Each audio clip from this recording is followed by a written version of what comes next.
நம்ம நாட்டுல பெண்களுக்கு சேஃப்டி இருக்கா அப்படின்னு கேட்டீங்கன்னா அது ஒரு பெரிய கொஸ்டின் மார்க் தான். அது மாதிரி ஒரு விஷயம் தான் சென்னை பெருங்குடி ரயில்வே ஸ்டேஷன்ல நடந்திருக்கு. சென்னை வேளச்சேரியில ஒரு தனியார் பள்ளியில வேலை செய்யறவங்க தான் ரோசி.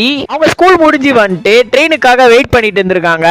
அப்போ ஒருத்தன் அவங்க பக்கத்துல வந்து ஒருத்தன் உட்காடுறான். உட்கார்ந்தவனே அவங்க கிட்ட பேச்சு கொடுக்க ஆரம்பிக்கிறான். நான் வந்து பிஏ முடிச்சிருக்கேன், எனக்கு வேலை கிடைக்கல, அதனால நான் ரொம்ப விரத்தியில இருக்கேன் அப்படின்னு சொல்லியிருக்கான். அதை மட்டும் சொல்லாம பார்க்க டீச்சர் மாதிரி இருக்கு, நீங்க அழகா இருக்கீங்க, உங்க மடியில நான் படுத்துக்குவா அப்படின்னு சொல்லிட்டு கேட்டிருக்கான். இதை கேட்டவனே அவங்க வேற சேர் மாதிரி உட்காடுறாங்க.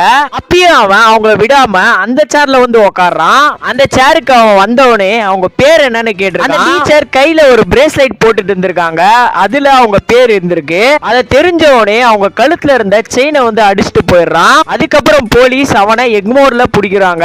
பிடிச்சி அந்த செயினை அவங்க கிட்ட ஒப்படைச்சிட்டாங்க. இந்த மாதிரி ஆளுக்கெல்லாம் ஜாமீன் கொடுக்கவே கூடாது. லேடிஸ் எப்பவுமே ஒரு பெப்பர் ஸ்ப்ரேவை கையிலேயே வச்சுக்கோங்க. இந்த மாதிரி டியூடியா பசங்க ஏதாச்சும் தப்பா பண்ண வந்தா மூஞ்சிலே அடிச்சு விட்டுருங்க. நீங்க இதை பத்தி என்ன நினைக்கிறீங்கன்னு உங்களுடைய கமெண்ட்ஸை கமெண்ட்ல சொல்லுங்க.